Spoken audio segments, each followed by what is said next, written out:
Hey, what's going on, everyone? Justin here, and it's a miracle. We actually have a Friday Reads recorded and uploaded on a Friday. So, yeah, I think things are actually going pretty well. So, let's go ahead and go grab a drink here. So, I didn't do a montage of me creating it this time, largely because I only had chocolate protein powder in the house, and I'd already put the it was blueberries and elderberries, I think, already in there. So I have no idea how well that's gonna turn out. It's actually a nice like purple color, but I don't know if that's really gonna hold up to taste and everything. So we shall see. I also added creatine, so I'm starting a creatine regimen, for the gains and whatnot. Still haven't figured out a way to add gym content to the bookish content. And I say that, and I haven't even done garden content. I promised that to like 100 people. So, before I dig myself any further into that hole, let's just go on with my most recent read here. We have Submersed: Wonder, Obsession, and Murder in the World of Amateur Submarines by Matthew Frank. And this was sent to me by Pantheon. And the reason I accepted this one is, as a library director now, I feel like I need to try to branch out and read a little bit more of like other genres, especially the ones that kind of go out. And a lot of thrillers and romance and that kind of stuff go out. But true crime does a little bit as well. And I figured this is true crime. This is a journalist kind of like taking the author kind of goes around digging into the world of, as you see from the subtitle, amateur submarine creators. So these are people that like build subs in their backyards or in workshops and stuff and take them out. And it's a pretty deep, like little niche subculture. But Peter Madsen, who was a Danish, well, he's in prison now, but a Danish like submarine rocket builder kind of person, who was convicted of murdering the journalist Kim Wall, I think 7 or 8 years ago, and scuttled his submarine and tried to hide the body and everything like that. So yeah, I don't know. I don't know how people read true crime and stuff. It's not like gory and in that sense where it's not like glorifying the killing or anything like that, but it just I'd say like 3/4 of the people he talked to in this like subculture are like just absolute off the deep end, and like, I mean, kind of pun intended there with the submarines and stuff, but just like super whack with like, I guess to build like your own submarines and be in that kind of mindset where I don't know, that's what you want to do and trust your life to and everything like that. I don't know. There was just something about it. I don't. So I'm having a hard time like judging the book and like ranking it and stuff because I don't have a lot of other like crime-based books to compare it to. I don't know if that's like the genre for me. I feel like if that's what you want to read, that you probably are going to get what you want out of it. I myself just don't enjoy like kind of reading about like sociopaths and their like little interviews and like how they present themselves and like reconstructing like events and everything like that. But it's pretty crazy, like I said, like learning this like little subculture and everything in there, like people putting their like pet skulls on like fence posts, people I don't like living out in the wilderness of Alaska doing it, and some people just being literal neo-Nazis online and stuff. It was whack. Like, I don't know what was going on. It's very interesting, but I feel like I totally didn't even like do justice to like describing that book at all at all. We'll see.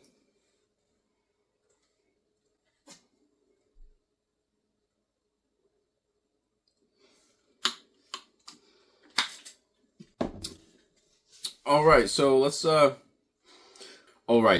on to my current read that I'm just thoroughly enjoying, and it's Princeton University Press's The Natural Lives of Frogs. And this is by Jim Labisco and Richard Griffiths, and I'm just really pleased they sent me this one. I got to get to finish the Lichens one that they sent as well. But this is definitely my favorite nature series. Like, you really can't top it. Like, they're all the same size. They look amazing on the shelf because each one is a different color. But each taxa that you're dealing with has tons of photographs, tons of illustrations, tons of information. Like, look at these, like, just super high quality, like, photographs and stuff. So a lot of the chapters will end with like 5 or 6 2-page spreads of just species-specific profiles and stuff, as you can see. And they're just, different frog families and genuses, like, from around the world and whatnot. So you learn about frogs and toads and what their differences and similarities, or lack thereof, really are and everything. But you learn, like, ecology, anatomy, just different cool stuff, mating, like, strategies and defense strategies with, like, toxins sometimes and all kinds of stuff. So thoroughly enjoying it. I'm only on the third chapter, I want to say. I believe it is. You'd think I'd know that off the top of my head. Yep, I'm on chapter 3, which is Life on Land and in Water. So, like I said, thoroughly enjoying that. And then I got my next 2 books up, and let's see, one is actually a fiction book. See, like, vaguely, I was talking to some of my coworkers and stuff. Also, leave a comment down below if you think I should tell my coworkers about this channel on my Instagram and stuff. I usually try to keep that, like, separate, but in the library field, it's, like, a little bit different and everything. But anyways, I've been talking with, like, different coworkers and, like, my patrons and stuff, and it's funny because I tell everyone, like, 90+% of my reading is nonfiction, and they're like, they kind of just give me that, like, 1,000-yard stare kind of thing. So I'm like, no, I read fiction every now and then, and someone asked me what my next one was going to be, and it's this one, and they literally just stared at me. I feel like I should have just come up with, like, literally something, but this is Emile Zola's The Kill, translated by Brian Nelson, and what it is, it's just a description of this extended family. Some of them are super wealthy, some of them are not, and they're different, like, kind of positions and lifestyles during the second French Empire under Napoleon III. The first book is kind of setting up one side of the family, how they kind of supported the the coup d'etat and, like, did pretty well for themselves financially because of it and stuff. This one is all about Paris and just I think the dichotomy between the luxurious decadence of the wealthy and well-to-do and basically the squalor of pretty much everyone else during this time period and stuff. So really kind of looking forward to it. Like I said, I'm planning on just, like, well, I say that I'm planning on reading all 20 books, but at this rate it's going to take me like 10 years to get them done. But like I said, I really need to get going on. I want to read fiction, and then I just never pick it up. So I guess I just kind of have to. And then I picked out a library book here.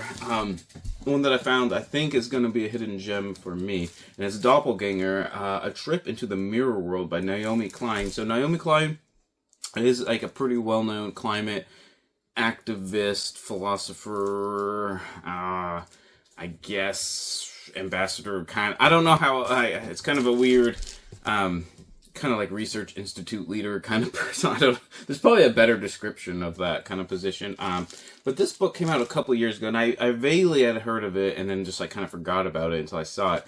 And she gets, apparently, fairly often, gets confused with Naomi Wolf for some reason in her personal life. And she thought it'd be interesting to write a book kind of detailing how different their lives are. So Naomi Wolf, I don't really know much about her other than she's kind of like a journalist who's, like, just super into conspiracy theories and all kinds of crazy stuff. And she's kind of going in their past and their upbringing and kind of their just, like, the social forces that impacted them to lead, Naomi Klein to lead herself into being kind of like a climate activist, and Naomi Wolf to be a conspiracy theorist kind of person. So I just thought it was, like, a really, really crazy kind of cool premise for that. So I'm not, like I said, I'm not 100% sure if it, like, how, like, I don't know, like, how memoir-y it is, or how, like, science-y it is, or sociological, like, I don't know. I'm not 100% sure, but I'm kind of, like, looking forward to it. It just sounds like a really cool premise, so we shall see. So, and it was fairly popular when it came out a couple years ago, so hopefully, like I said, hopefully it turns out pretty well. So I'm trying to keep this one a little bit on the shorter side, but I did release a Buddy Reads video that I'd like everyone to check out if you want to read some either philosophy or history or science-based books with me. That'd be a really cool way to do so, especially on the Discords and stuff like that. But whatever you end up reading this weekend, always remember, read victoriously.